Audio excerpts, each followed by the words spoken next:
Hello, I'm Chris, certified RV technician with Unique Camping and Marine.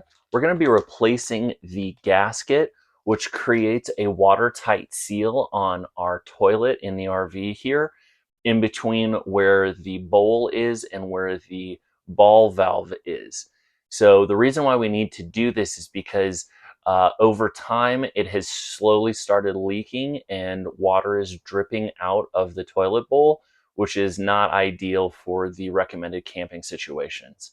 So let's get into it.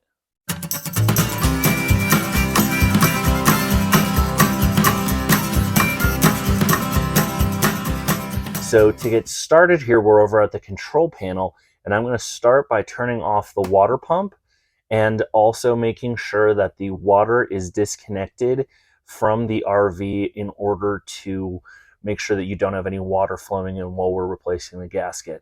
All right, cool. Well, let's get to taking out and putting in a brand new ball valve gasket. Right. We are in position now, and it is claimed that there are no tools required for this job. I disagree. I think that there's at least one set of tools which is very important, and it's rubber gloves. Personal matter there, but I disagree that it requires no tools. You need at least gloves, at the very least, unless this thing is brand new. It's not worth it. So we still have some residual water in there, so I'm gonna, since we turned it off, let's let it drain out.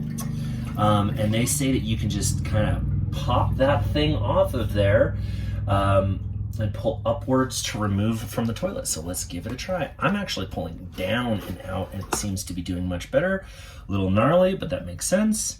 Looks like our gaskets are we got the right one, which is wonderful. I'm gonna dispose of this and we'll get the new one in there. All right. So let's give it a try to throw in the new one. So it says to insert, clean it off first. Valid, very valid. Fortunately, we have our most trusted and preferred toilet paper here, which is our favorite. This is literally just the leftover gunk from the valve itself.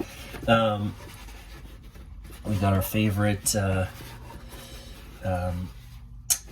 Angel Soft is our brand of choice for today's cleaning. And once we've got it all cleaned up, is now suggesting to pop in the new one. It says right along here, this side up. I'm not sure if I can get a good picture of that in there, but and then there's like a little lip which goes around the outside of it, and that's where it connects onto. So I'm going to try to not drop the gasket in there while holding the valve open. And it seems to slide right in there, so that's really nice. Don't drop it. It's funny, getting it started is super easy, but keeping it going around the outside, that's the trick. And I am 100% sure that it was me who was the one who goofed this thing up, and the reason why was because I kept using a flashlight to hold the ball valve open. And they sell, the right tool for that, for sure. So that's on its way, which is nice. But until then, we are swapping her out. And okay, so I ended up needing to use both hands for this job. In order to, but you can kind of hold the ball valve open. Unfortunately, the only downside of this is you can only see my silly little gloves in there as I'm doing it. But cool, we've got it installed. It seems to be holding up great. The old one was just old, that's all.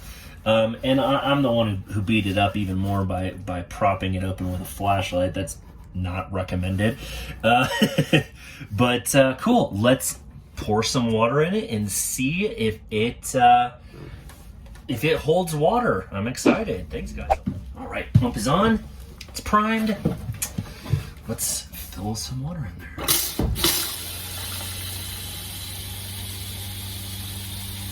Cool.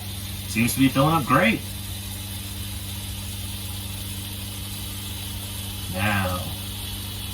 to see if it holds. Let it sit there for a little bit. See if we have any drop in water. Looks like it's doing pretty darn well. I'm not seeing it rush out. It wasn't rushing out previously, which is nice. So looks like all that's just needed to be swapped out. So we're in great shape, guys. Cool. Well, thank you so much, and we'll catch you on the next one.